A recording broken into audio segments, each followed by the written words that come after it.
Hey guys, welcome to TutorialGuru. Today we'll be learning how to unpin message in Telegram group, and now let's dive right in. Now to unpin a message in Telegram group, first open up your Telegram app. After opening your Telegram app, guys, open up the chat box of the group on which you had pinned the message. And over here, guys, after you have opened the group on which you want to unpin that message, you can see the pinned message will be at the top of the screen just below the name of the group. And in order to unpin that message, guys, at the right side of the pin bar over here, guys, you can see there's a cross or a close icon over here. Now in order to unpin that message, tap on that cross or the close icon, and this kind of pop-up box will appear where you can see the unpin option available for us.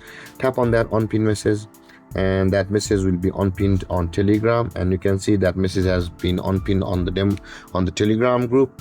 And guys, this is how to unpin a message in Telegram group.